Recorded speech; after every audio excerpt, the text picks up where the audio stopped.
you have a lot in common. Doesn't matter what you look like, doesn't matter. You got two things in common. You've got your freedom and you've got your right to vote. Both of those things protect the other. Being a Christian, a husband, a business owner, and a father of one, it has made me to be a fighter. Being a fighter, you recognize other people of the same character traits. And Mark Robinson is a fighter.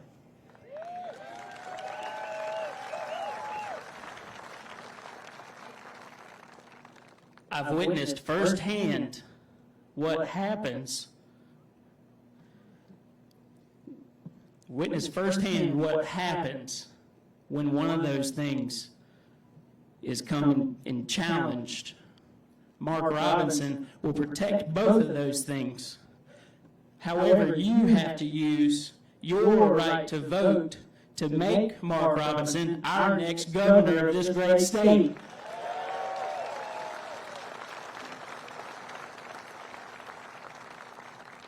So that being said, I thank you all for being here, and let's make Mark Robinson our next governor. Thank you.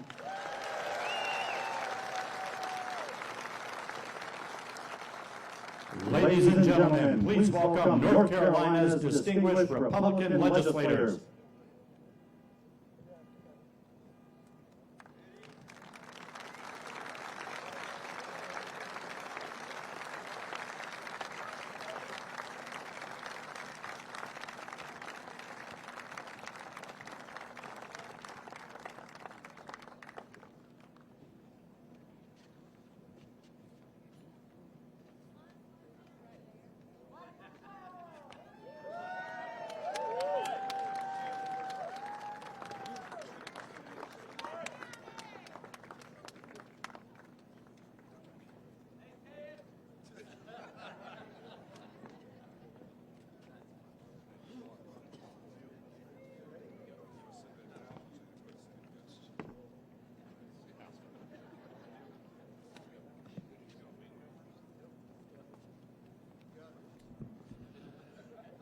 Got a phone call on the way up here. They said, "Where are you going?" I said, "Mark Robinson's endorsement." It was a truck driver, Mark Robinson's announcement. It was a truck driver. He said, "I'm for Mark Robinson. He needs to be our next governor." And this is what he said. This was 2 hours ago. He said, "Mark Robinson is one of us. And that's why we need him to be our next governor. Mark Robinson is one of us. He's a man of faith, and we need faith representing us in North Carolina. The reason Mark Robinson is our lieutenant governor is he is a man that will represent us and fight for our freedoms. Mark Robinson has demonstrated that. He has demonstrated that day in and day out, and we need him representing us for freedom in North Carolina.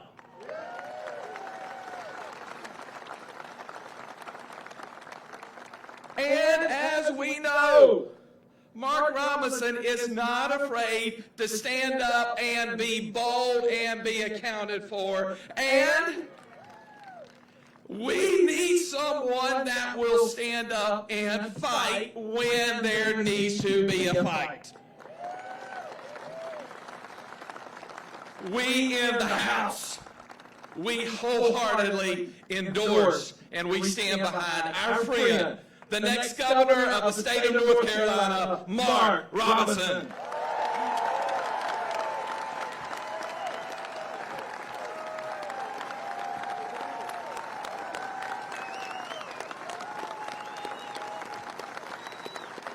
Thank you, Representative Jackson. Thank you, everybody, for being here with us today. I'm State Senator Danny Britt from Robinson County. I'm going to tell you a little bit of something about Mark Robinson. I heard about him a lot whenever the rest of us did, whenever he made that speech in Greensboro. But one important thing he talked about in that speech was the majority. And what he stands for is the majority. What this crowd at this function represents is the majority. And what he will fight for is the majority. Whenever Mark Robinson ever begins a speech, he starts out thanking his good Lord and Savior. That lets you know he is standing by his faith on what he does. Whenever he first starts to say anything at any speaking engagement, he always begins by thanking his Lord and Savior. So I'm going to begin today by thanking our Lord and Savior for everyone who made it here today safely to come represent our Lieutenant Governor, Mark Robinson.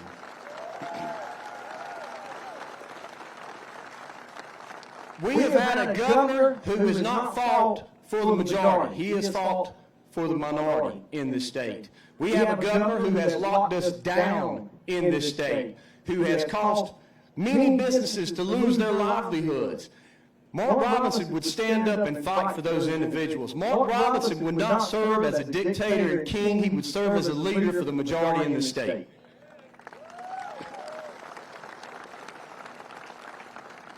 We have passed legislation to support voter integrity in the North Carolina General Assembly. We've passed legislation to support voter ID. We've passed legislation to protect the sanctity of life. But our governor has vetoed everything we have done. Our current governor, who was behind the drafting of the legislation for the veto in 1997, has over 70 vetoes against what the Republican General Assembly and what the majority of our state believe in and support. We need a governor who stands with us and who fights with us and represents what the majority of North Carolina believes. Mark Robinson is that man. I'm going to be followed by somebody who has a lot better hair than me or Mark Robinson. Senator Brad Overcash, and then after that you will hear from the man who will soon to be our next governor, Mark Robinson, Senator Overcash. Well, ladies and gentlemen, I am very much aware that I'm the last speaker that stands between you and our Lieutenant Governor and our next governor, so I'll keep these remarks brief, but I will tell you my favorite thing, the thing I respect the most about Mark Robinson, is the fact that he's going to carry on a long tradition of fighting for our liberty here in North Carolina. Our forebears in this state were the first, and all you have to do to see it memorialized is take a look at our state flag. It has the Mecklenburg Declaration date. It has the Halifax Resolves date. We were the first people in this whole country, soon-to-be country, to declare our independence and stand up for our freedoms and our liberty that God gave to us. I see this as another movement for that, and I see Mark Robinson standing on the backs of the people that led before us. And I am so excited to have so many people here in support of our next Lieutenant Governor, our current Lieutenant Governor. Now, you're going to see on the screens momentarily, you're going to see on the screens before this rally's over, there's a QR code, and we're all getting used to what QR codes are. Because it's important for us to be here at this rally and cheer for Governor Robinson, but we're all going to have to get out and we're going to make phone calls. We've got to talk to folks in our churches, in our schools, and our families. We need to also support him financially and with our prayers. And I hope you'll take a shot of the QR code when it comes on the screen and contributing some funds to Mark Robinson so that we can get him over the finish line. And I'll leave you with this. You see the legislative support here. We see all of us here at this rally, and I am convinced this is the largest rally we've ever had in North Carolina for a state-level candidate.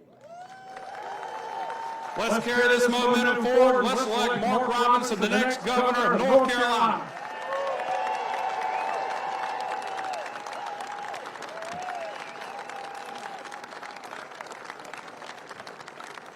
Ladies and gentlemen, please enjoy this video message from Congressman Dan Bishop. I'm Congressman Dan Bishop. If you type into any search engine the phrase, "I'm the majority," what comes to the top of the results list is Mark Robinson's impromptu speech to the Greensboro City Council in April 2018. The subject was gun rights, but it was the way in which he described himself that electrified North Carolina and the country. What I want to know, he said, is when are you all going to start standing up for the majority? And here's who the majority is. I'm the majority. In the 5 years since, now Lieutenant Governor Mark Robinson has been explaining to North Carolinians who the majority is and rallying that majority to a calling. He is, without exception, the most formidable candidate I've ever seen in North Carolina, and now he's ready to become governor. Make no mistake, whisperers are working to sow seeds of doubt. He can't raise the money. Well, he's raised more and has more cash on hand at this stage in the cycle than any North Carolina governor previously elected. He's had bankruptcies. Well, lots of people in the majority have had financial and other reversals. Recovering and moving on builds character and life experience. He hasn't spent years and years working in government. That's a good thing, and he'll assemble talented managers to execute his vision. But it's the vision that is essential. Mark Robinson understands the sweep of history, our place in it, and that we stand on the precipice of overcoming untold generations of senseless divisions in what must emerge as the majority. Ladies and gentlemen, we're the majority.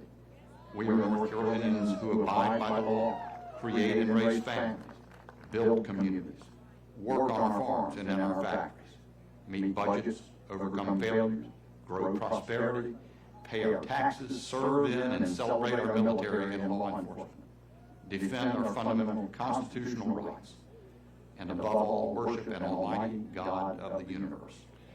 And it's about time that government served that vast majority. Mark Robinson will be the groundbreaking governor who will make that happen, and I endorse his candidacy with everything I've got. Ladies and gentlemen, please enjoy this video message from Senator Ted Budd. Last year, in all 100 counties, I heard one clear message. Rising costs are making it difficult for working families. That's why I'm doing everything I can to stop the broken Biden agenda. But we need a governor focused on the bottom line for North Carolina families. A strong voice for all who live paycheck to paycheck and wonder where their kids will find a job. Mark Robinson has the courage we need as governor. He's a man of faith and conviction, and he hasn't spent his whole life in politics. He's seen adversity, and he's risen above it. The American dream is ingrained in Mark Robinson. He'll preserve it for the next generation. But the Biden-Stein agenda threatens that promise. Their ideas won't prepare our kids for the job market or protect our homes from crime. Their war on small businesses would hold back our state. It's time to reclaim the governor's mansion for working families. That's why I'm endorsing Mark Robinson for governor. Starting right now, I encourage everyone to rally behind him to make our state stronger than ever. It won't be easy, and it won't be cheap, so let's get to work. Ladies and gentlemen, please enjoy this short musical interlude before we resume our program.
people use work boots and Carhartt jackets as props in TV ads.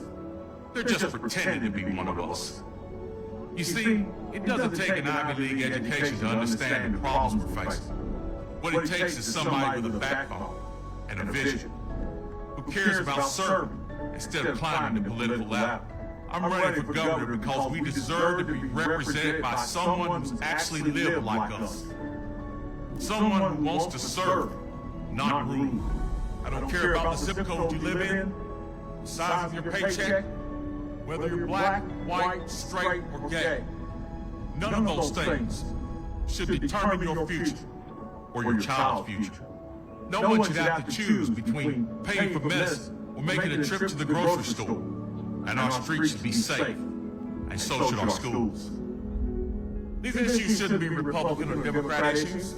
They should be the issues that transcend the gridlock of our capital. History teaches us anything. It's that Americans don't run from trouble. We run towards it. Now it's our time to stand up and make history.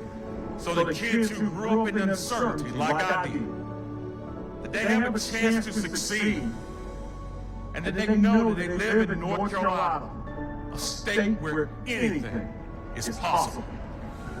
Someday you and I will be gone. I don't want my family to see a picture of me and wonder why I didn't fight for them.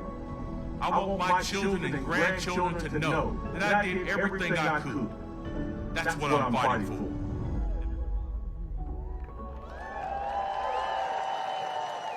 Ladies and gentlemen, please welcome the next governor from the great state of North Carolina, Mark Robinson.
You know, my campaign guy knows I go off script all the time.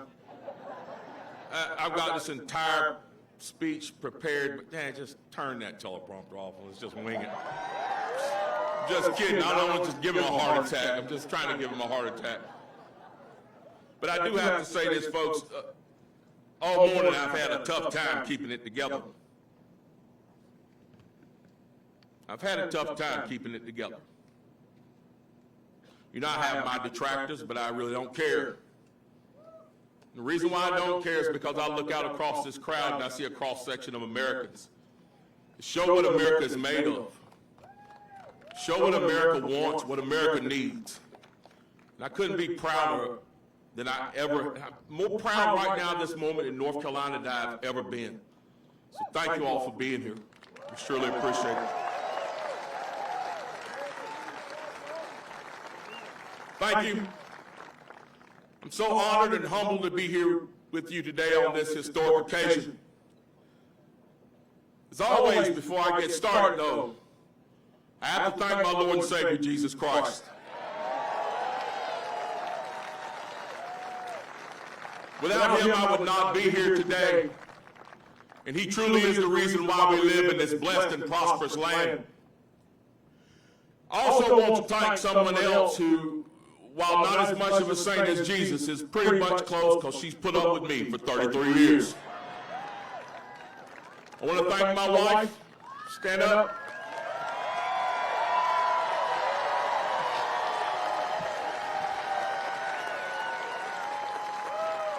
And I want to thank my family. My daughter's here, my son's here, my son-in-law is here. And I want to thank my extended family. You guys are the reason why I'm fighting for all the families of North Carolina. So you've been there right with me since the beginning of this journey. You've been by my side. And thank you. I also want to say thank you to my team. My team gets a lot of grief. My team is very small. All of them do triple, double, and triple duty. But they've been right there in the trenches with me every minute of the way. They've been leaders in their own right. And I thank each and every one of them. And as we move forward, let's continue to fight together. We've done great work so far, and we still have lots to do. So I want to thank the elected officials who supported me throughout my campaigns and supported me throughout my tenure, especially the ones who are here with me today, and the ones that could not be here but desperately wanted to be. Thank you all for being here with me today. It shows great support and it shows great unity. Thank you so much. Last but not least, I need to thank the volunteers who gave up their time this weekend to help us keep this event so organized. You did great work. Thank you for what you've done. And of course, all of you, my supporters. When I think about you, it nearly brings tears to my eyes every time that I do. Because you are the ones that give us the energy and support needed to do our task on a daily basis. And you are the reason why we never give up. And we continue to fight for a better future for North Carolina. You are the reason that we stand here today. So thank you so much.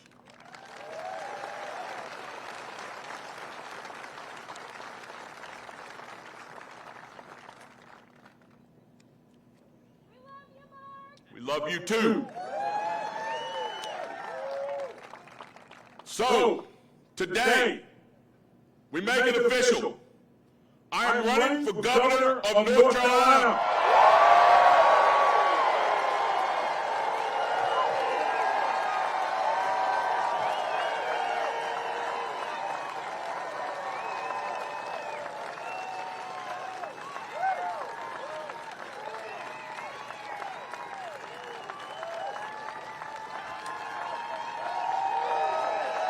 Yes, sir.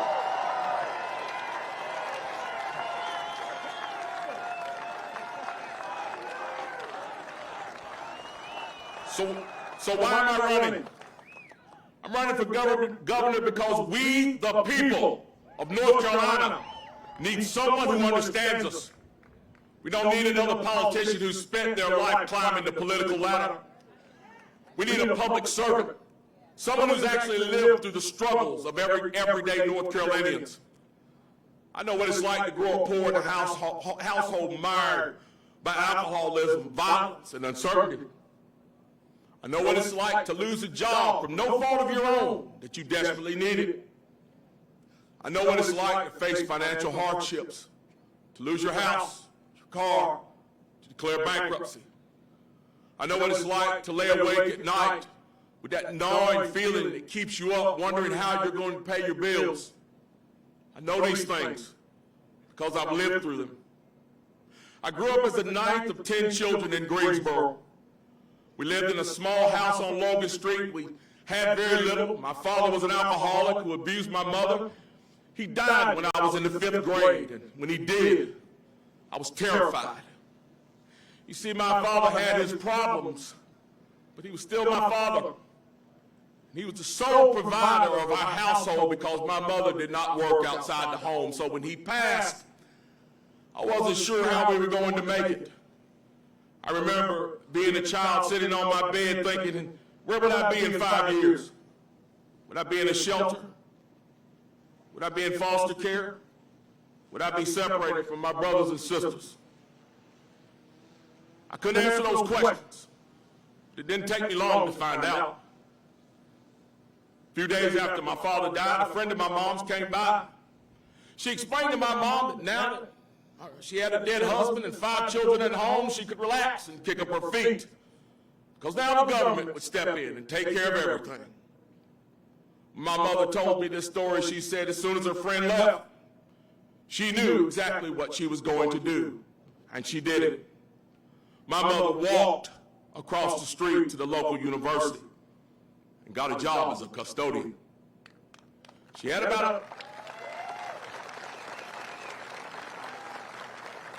we're not sure, but we think she had about a 5th grade education maybe. She had 5 children living in her home. She had every reason in the world to give up, but she didn't. She chose to clean up after other kids, to provide for her own. She didn't just rise to the challenge, she excelled. She gave us a sense of calm. From that point on, we always had what we needed. We didn't always have what we wanted, but we always had what we needed. I'll never forget when she got her first paycheck. She bought home McDonald's. Now, to some of y'all, McDonald's may not be a big deal, but that day I ate a gourmet meal. I was so proud of my mom. She was and always will be my hero. She showed me that with strength and perseverance, you can do anything, and taught me that with faith and hard work, you can double down on it. To take this moment right now to say thank you, Mom. Thank you, because without her, I would not be here.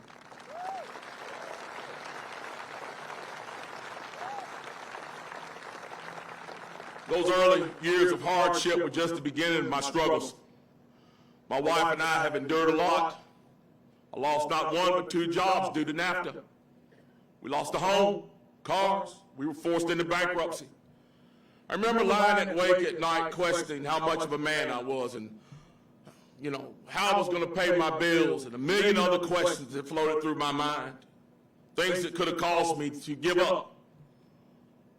But I never forgot what my mother taught me, and I never forgot how mightily she struggled. So my wife and I, we never gave up.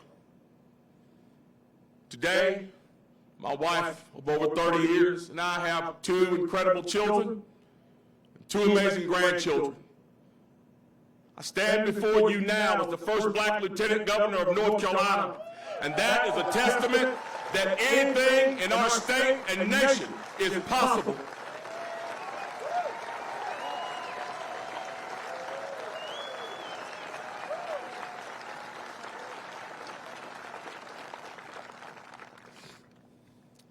Sometimes people ask me why they should care about politics. Why does any of this matter? It matters now more than ever. Do you drive? Do you buy groceries? Do you pay for child care? Have you tried to buy a house lately? The price of everything has skyrocketed because of the liberal tax and spend policies coming out of D.C. Because those politicians make unwise decisions on how they spend your money in Washington, you are forced to make hard decisions on how you spend your money at home. This runaway spending by the liberal elite in Washington is creating devastating effects on the cost of living, and it's everyday North Carolinians that are paying the price. While we must continue to support people like Congressman Bishop and Senator Budd who are fighting against these terrible policies, Here in the state, we need and deserve to have a governor that will step up and lead the charge against irresponsible liberal policies that would hurt our economies and our state.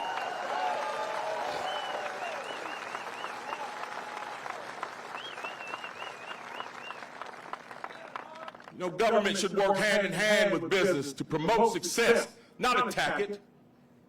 Here in North Carolina, we have seen what happens when we implement responsible fiscal policies, thanks to Republican leadership. That's right, give it up to these guys. Thanks to Republican leadership in North Carolina, we went from being billions in debt to the federal government to being named the best state in the country to do business. That does not happen overnight. It happens because of hard work. Thank you guys for your hard work. We appreciate you. We must continue to be a state that encourages businesses to relocate here. But we need to ensure we are not just providing economic incentives to large corporations.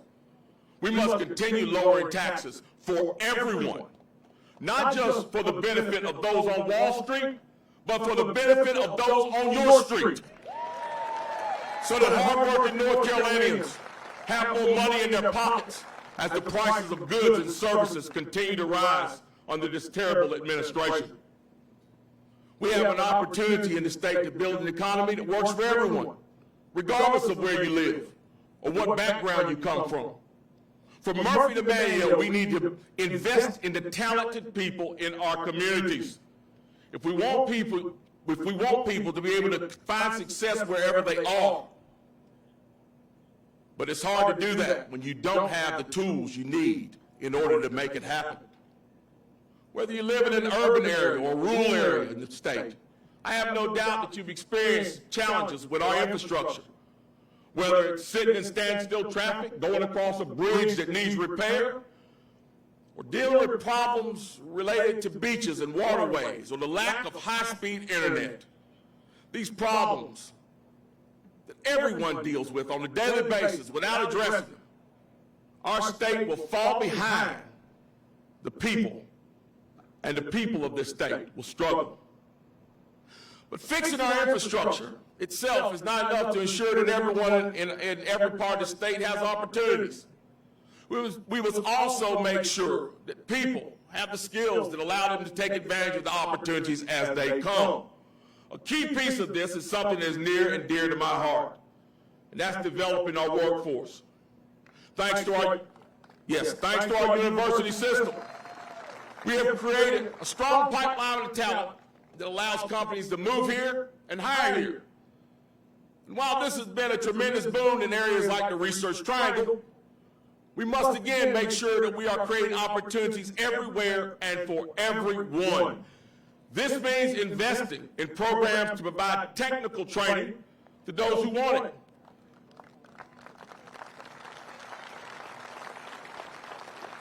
Professional welders, mechanics, plumbers, electricians, and so many more are aging out of the workforce, leaving a void that has to be filled and is crucial to build our economy. We must present these opportunities to our students, and not just present the opportunities. We must give them a segue to move into those jobs. Our community college system provides that. They provide fast-track careers that oftentimes lead to little to no debt, where you graduate and move into long-term, well-paying careers.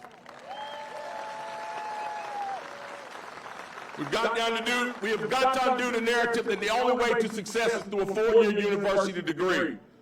We must open up the myriad of ways for success that our students have in front of them. And that includes opening up our community college systems and our apprenticeship programs.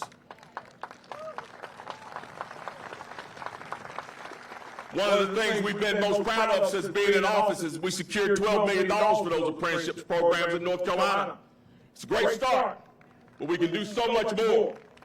We must prepare our students as the future goes, as their future goes, so goes the future of our state. The fact of the matter is, it starts with our education system, and all of you know it. More specifically, fixing it.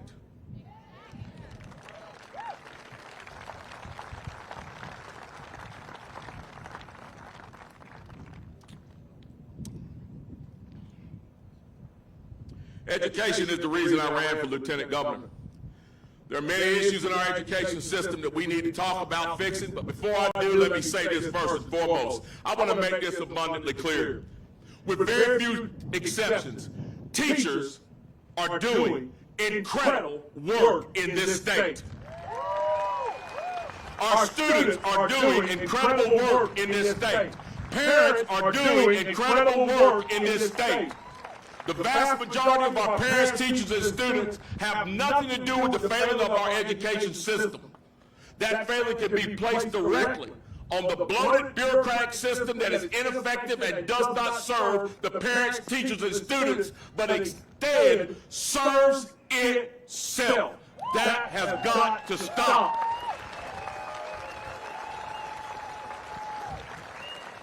Teachers have one of the most important jobs in the world.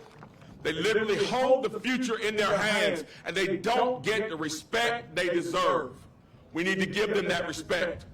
That means treating them as professionals, protecting them as professionals, and paying them as professionals, and holding them to a professional standard. We also need to stop asking them to be everything: police, counselor, parent. Allow them to do the job they were hired to do, which is teach. You don't ask your accountant to fix your TV or your doctor to fix your car. Why should we ask teachers to do anything else besides what we hired them to do? The devil is angry at me, but I don't care.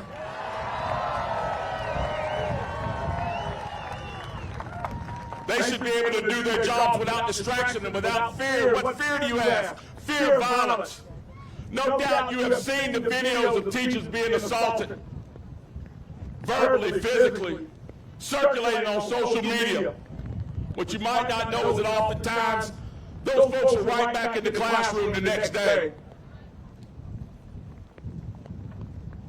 It's not happening in far places like Chicago and California. It's happening right here in North Carolina.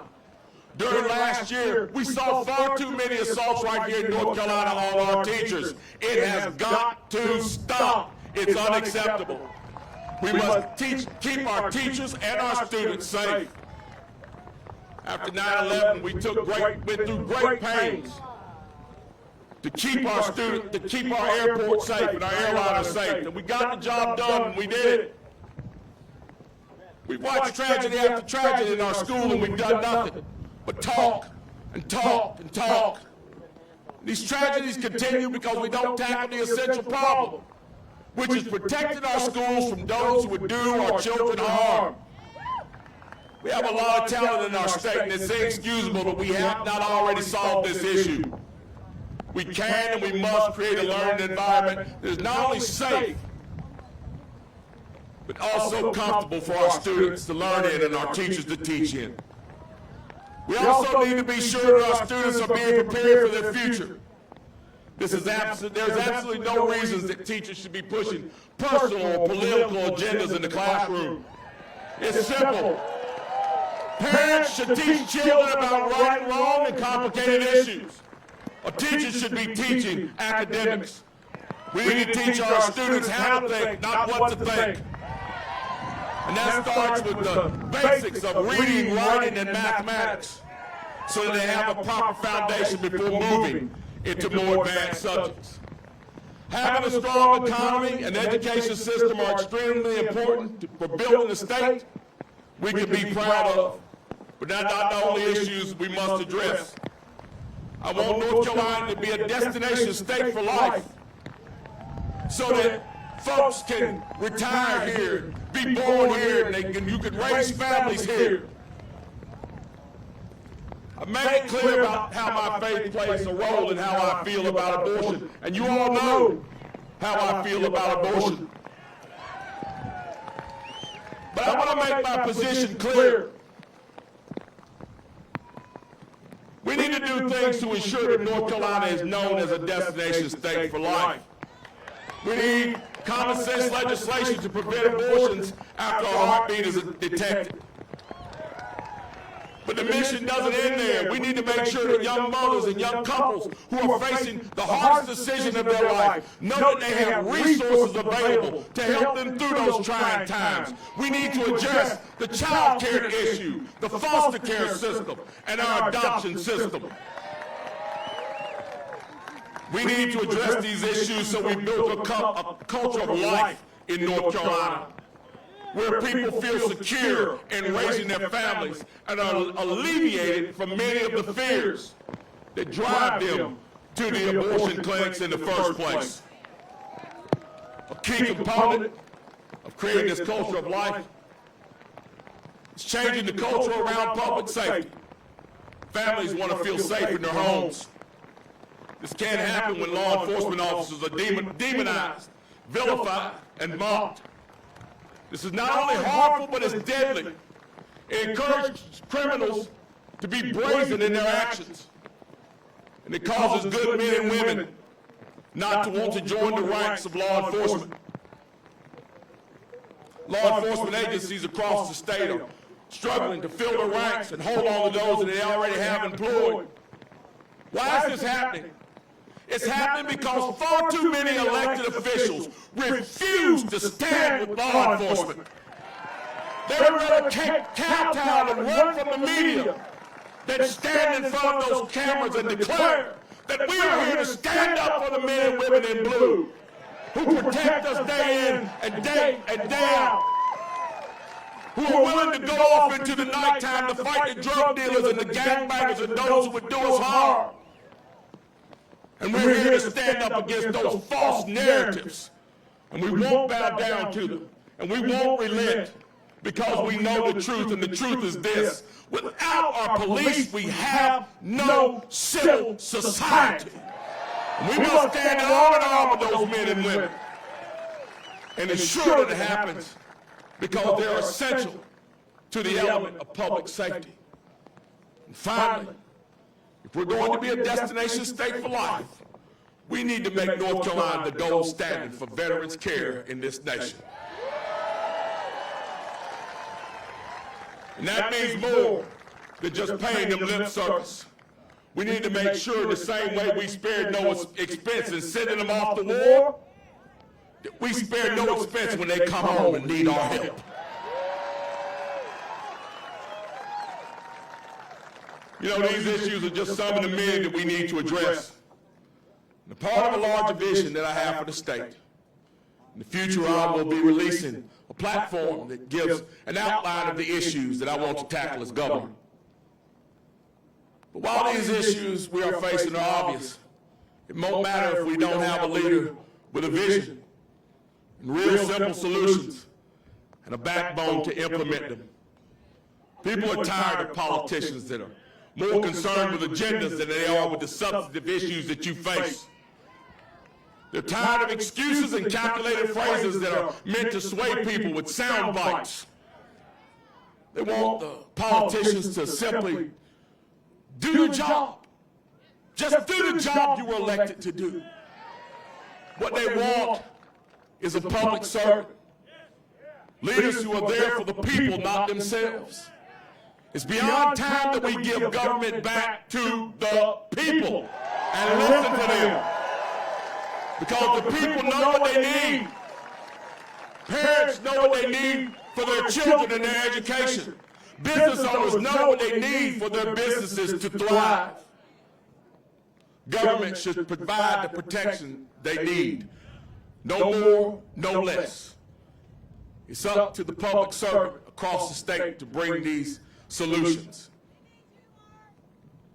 And then, those public servants and their government should simply get the hell out of the way.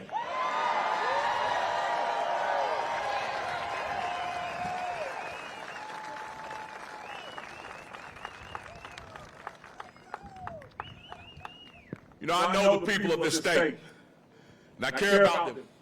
I care about you and your families. I've been to every county in North Carolina. I've talked to CEOs. I've talked to first responders. I've talked to those who work in factories, to struggling moms, to teachers, to farmers, from people in all different walks of life, from Murphy to Manio. I've seen what people are going through. I've seen the people of this state in their highs and their lows, including right now as we get soaking wet. I've seen them in victory, and I've seen them in struggle. It's an honor to travel the state and to serve the people of North Carolina, and it humbles me when the people see me and they're just glad to see an elected official who actually cares about them and wants to hear about them. It honestly makes me emotional and it makes me tear up at times. And it also makes me sad because it shouldn't be that way. It makes me angry because people shouldn't feel as though they vote for their elected officials and they go off to some far-off place. They should feel like they have a voice and that their elected officials care about them. Of all the things I've spoken about today, it's my grandchildren that really drive me. I don't want my grandchildren to look at a picture of me soaking wet on stage and wonder why I didn't do more to fight for their freedom. I want my grandchildren when they're grown to look at a picture of me on the shelf and go, you know, that's my grandfather. Today I stand here the proud owner of Martina AR-15s. And I can go down to the city council and give them the what for. I can get up and go to church on Sunday, Monday, Tuesday, Wednesday, Thursday, Friday if I want to. I can preach my gospel and speak my peace and be free in this nation because that man and others fought to bring me my freedom and keep it for me for all time.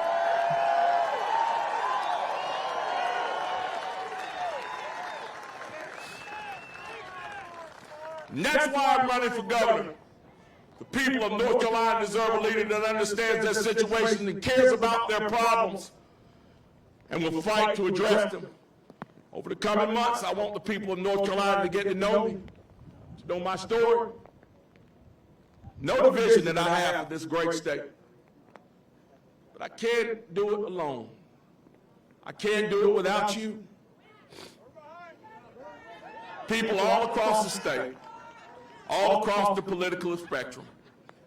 Because here's the reality. The issues that I've talked about here today, they're not Democrat issues, Republican issues, liberal issues. They're not down-the-aisle issues. They're issues that affect us all, every one of us as North Carolinians and Americans. Ensuring that we have a strong economy and education system shouldn't be controversial. Ensuring that our communities are safe shouldn't be controversial. That we take care of our veterans, that shouldn't be controversial. And that we live in a state where people who want to raise a family shouldn't be afraid of anything. That's not a Republican and Democrat issue or something that we should fight over. Make no mistake, despite what you've heard here today, the media and the radical left will still try to destroy me. The road ahead of us is not just a challenge, but one of historic proportions. I terrify those on the left.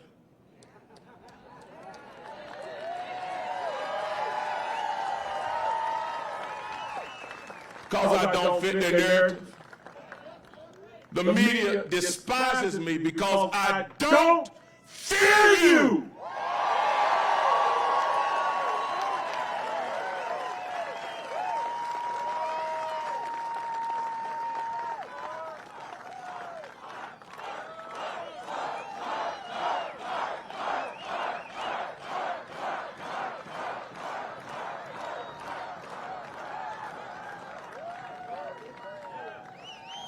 And the establishment is scared of me because I can't be controlled.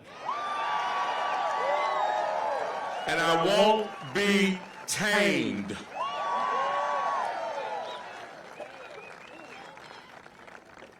You know, within weeks of becoming lieutenant governor, one of the largest and quite frankly one of the worst news outlets in the state published a cartoon depicting me, the first black lieutenant governor of North Carolina.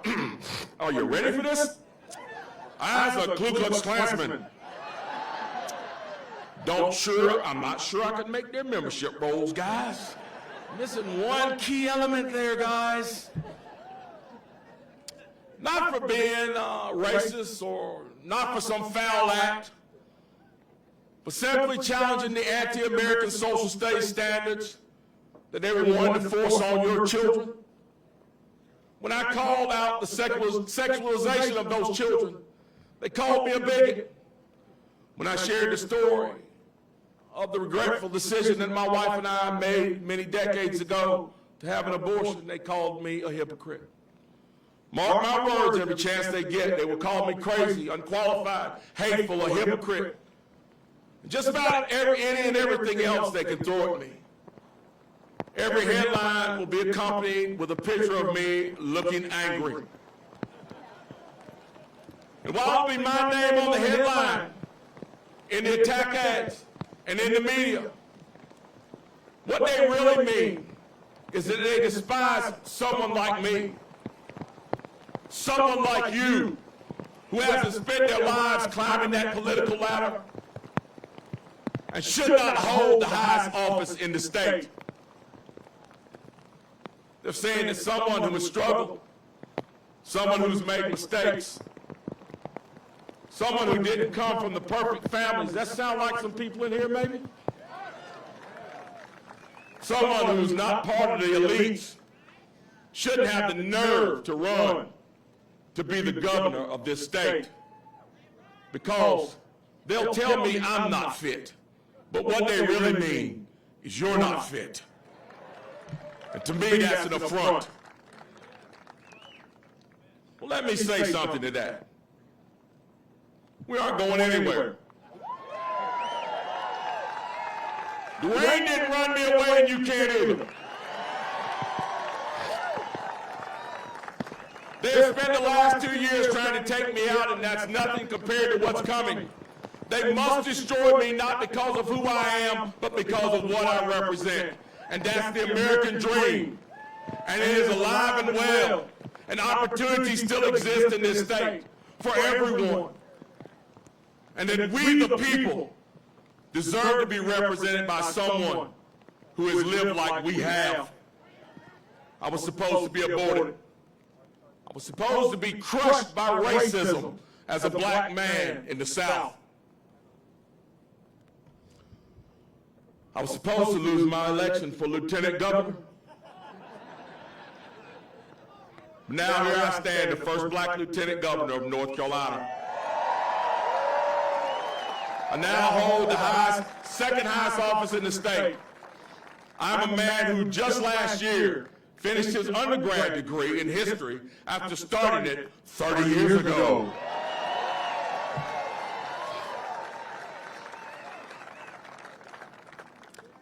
And now I have the chance to be the first black governor of North Carolina.